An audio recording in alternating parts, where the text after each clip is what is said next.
vamos a compartir con Roberto Kachanowski hablando de economía y con Rosendo Fraga hablando de política, dos personas que tienen mucha experiencia y saben mucho, y lo vamos a compartir ahora. Lo saludo y le empiezo preguntando a Martín Tetaz, porque le había quedado picando eso. ¿Por qué decís que le están robando a los jubilados, a todos los jubilados, Martín? Sí, es muy simple, Luis, porque de acuerdo a la fórmula anterior que el gobierno puso en suspenso, metió en el congelador con la ley de emergencia económica, le tocaba un 10,9% de aumento que tiene que ver con lo que había sido la inflación en el último trimestre del año y los aumentos salariales, y le dieron solamente 6,1% a los jubilados, y esta vez sí, ¿te acordás que la vez pasada, el trimestre pasado, le metieron la mano a los jubilados ricos, que como todo el mundo sabe, cualquiera que gana más de 16.130 pesos en Argentina es un jubilado rico, por supuesto, ¿no? Ahora no discriminaron, ahora le metieron la mano en el bolsillo al 100% de los jubilados, al 100% de los pensionados, al 100% de los perceptores de la UH, se quedaron en esta oportunidad prácticamente con 4 puntos, 4,7, 4,8 puntos que le correspondían a los jubilados. Muy bien. Martín, esperamos un segundito. Hugo, esperamos un segundito con el tema de Vudú. Esperamos un segundito con lo que tenías. Voy a saludar a Roberto Kachanowski y voy a empezar preguntándole, porque después me voy a ir con Rosendo Fraga, sobre la eventual, no sé, kirchnerización, algunos dicen chavización, no sé, radicalización del gobierno, se lo vamos a preguntar a Rosendo, pero lo de Fernanda Vallejos, diciendo, che, así nosotros le prestamos a las empresas, los ayudamos a pagar salarios, entonces bien nos podríamos quedar con un poquitito de esa empresa. ¿Es un delirio? ¿Es algo serio? ¿Tenemos que tomar como algo poco serio todos los delirios que cada 5 minutos plantean? ¿O tenemos que preocuparnos, Roberto? Buenas noches y gracias por atendernos. ¿Cómo te va? Sí, me parece un delirio, porque primero te dicen no puedes trabajar. Cuando te estás quebrando te dicen, bueno, emito pesos y te doy para que no te fundas. Después te dicen, como emití pesos y te di para que no te fundas, entonces harás una parte de tu negocio en limpio. Con ese criterio yo contribuyente. Bueno, como yo estoy manteniendo un montón de piqueteros, uno de ellos tiene que venir a trabajar para mí y son parte de mí allá. Tiene que laburar. Es el mismo criterio. ¿Sí? Entonces, me parece que están pasados de vuelta y yo creo que la preocupación que tienen es que la situación económica se le fue por completo de las manos. La situación económica está totalmente tapada por lo que ustedes estaban hablando antes con el ministro de Salud, ¿no es cierto? Sí. De la ciudad de Buenos Aires. Está tapado por eso, pero la situación económica, yo te diría que es sumamente complicada. Ayer hablábamos en los primeros 12 días del mes de mayo, el Banco Central emitió 290.000 millones de pesos, que va a ser más que el total de los impuestos que va a recaudar la nación en el mes de en este mes. Te diría que el déficit fiscal también se le está yendo de las manos, obviamente. Ya venía de antes con un aumento en el primer bimestre, un aumento importante del déficit fiscal. O sea, esa política que ellos habían dicho de que ayer más o menos lo estábamos debatiendo con Martín, no sé si me está escuchando Martín, por ahí, le voy a poner plata en el bolsillo de la gente. En realidad, ellos aumentaron el déficit fiscal, mira, lo tengo por acá, si lo encuentro rápido te lo digo, pero se le fue de las manos por completo en los primeros 2 meses. En el primer bimestre aumentaron el déficit fiscal un 144% y todavía no tenías el COVID, ni tenías la cuarentena. 144%, y no estoy tocando nada de los números que te fritan ahí los tipos, ¿viste? Te meten cosas que no corresponden, pero no importa.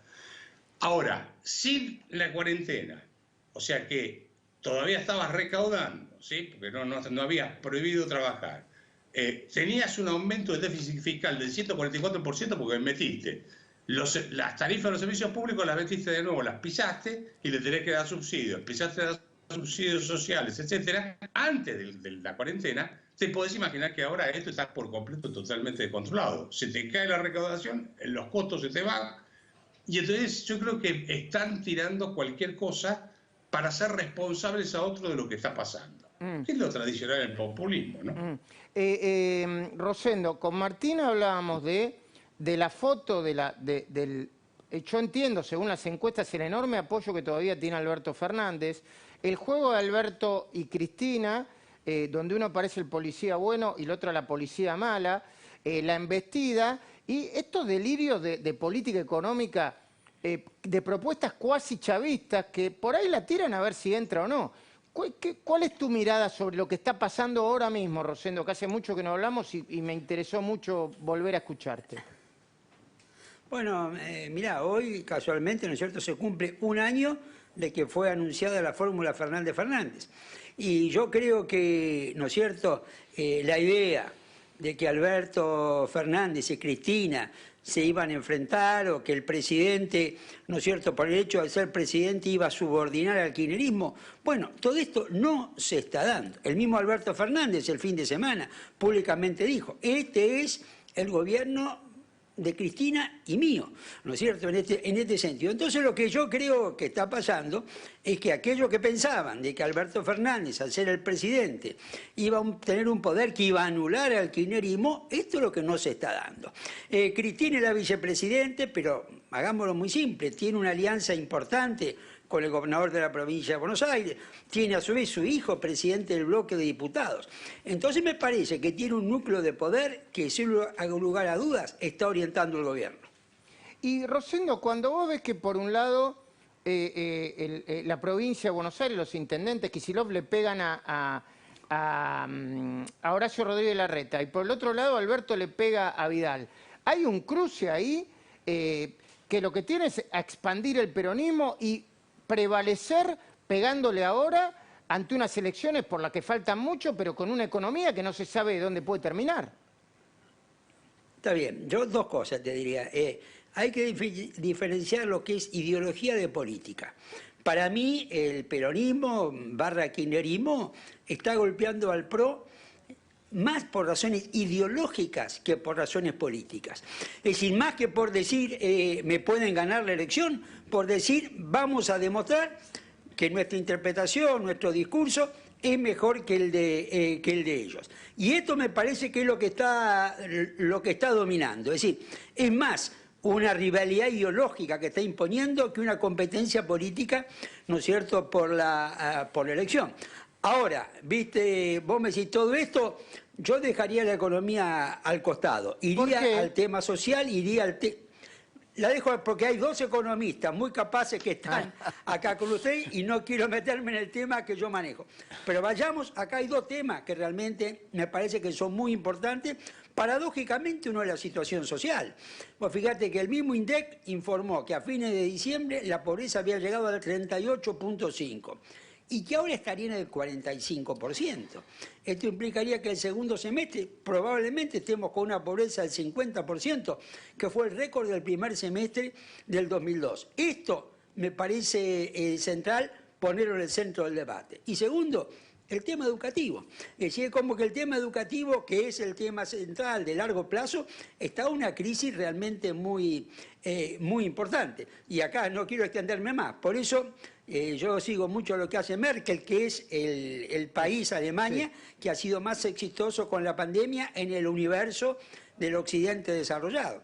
Su equipo de crisis son sanitaristas, psicólogos, educadores y juristas.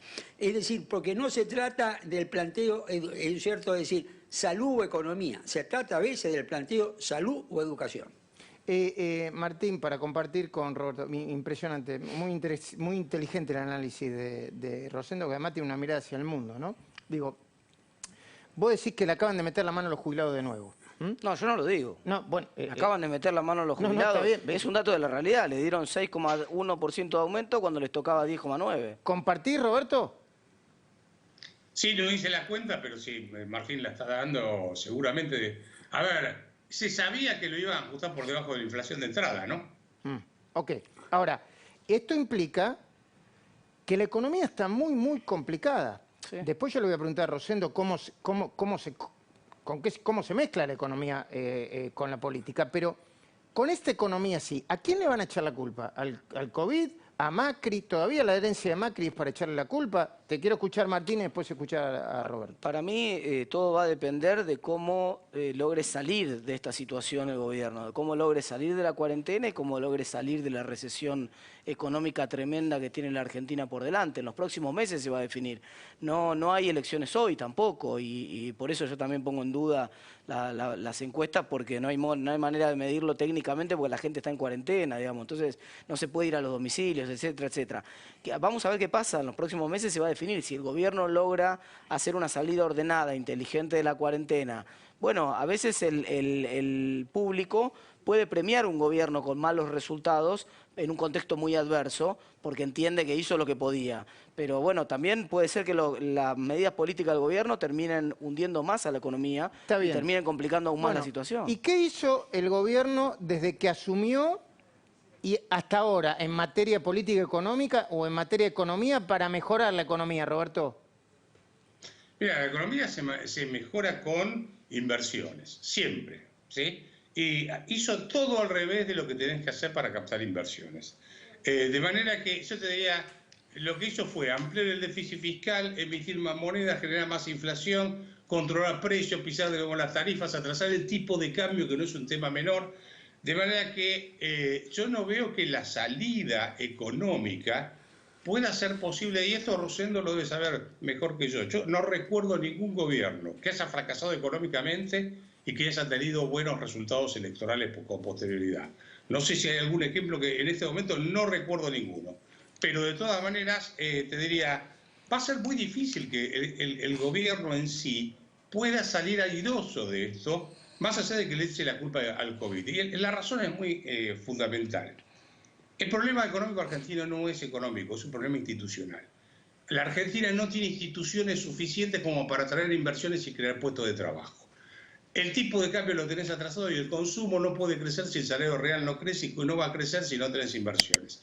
Entonces, vos estás en un círculo en el cual la economía no puede funcionar si la calidad institucional no mejora. Pero y vos mirás el discurso, perdón, te redondeo. Sí, no, por favor. Mirás el discurso del gobierno y decís, nunca vas a conseguir atraer inversiones en cantidad, ¿sí? Entonces, podrás tener un vuelo corto en algún momento, si de casualidad. Yo lo veo bastante complicado y mi preocupación es cómo termina esto. Desde el punto de vista económico, te diría que va a terminar mal. Lo que no sé es cómo termina desde el punto de vista social y político, que eso mejor lo sabe Rosendo. Sí, ahora le vamos a preguntar a Rosendo, pero ¿y por qué bajó en las últimas horas el dólar blue, por ejemplo, Roberto? Amigo, a ver, no nos podemos guiar todos los días por lo que está pasando en el mercado, pero yo te diría que justamente hoy decía, ¿qué es lo que está generando tanto optimismo de la baja del riesgo país? ¿Sí? Si Argentina, si hoy fuese una empresa, le tenés que poner el cartel de quebrada directamente. No es que está... o sea, lo que están intentando el gobierno es hacer una convocatoria de acreedores con una propuesta que no se la van a aceptar. Pero técnicamente, si esto fuese una empresa, Argentina está quebrada. Quebrada es, mirá, no me alcanzan los activos corrientes para pagar los gastos que tengo, los pasivos corrientes, ¿sí? Y no tengo flujos tampoco para poder pagar la deuda que tengo. Así que si vos vas a un juicio, el juez te dice, querido, te bajo las persianas, vos estás quebrado. Los países te dicen que no quiebran. Sí, los países quiebran de otra manera. Se va la plata, se van las inversiones, la gente invierte en otros países. En fin, hay infinidad de razones que sube el tipo de cambio, tenés desborde inflacionario, etcétera. Los países quiebran de otra manera el de las empresas, pero también quiebran. Ahora, Rosendo, bueno, dejó picando la pregunta Kachanowski. ¿Existen modelos de gobiernos o de países donde se haya fracasado en economía, con una economía en caída, desastrosa, en recesión, y que los gobiernos no sean castigados por eso electoralmente, popularmente, con los votos? Bueno, yo diría que depende. Es decir, a ver, busco uno de afuera y uno de adentro. Afuera el presidente Roosevelt en los años 30. Roosevelt, con una economía que andaba muy mal en Estados Unidos, logró ganar varias elecciones presidenciales y legislativas. Yo diría que en la Argentina hay un caso, ¿no es cierto?, que, bueno, Menem fue reelecto en el 95 con 49% de los votos, con un PBI que caía 4 o 5%. Sí, perdón la interrupción, pero con el dólar, pero todavía el dólar estaba 1 a 1 en ese momento, ¿no? Con la inflación bajo control.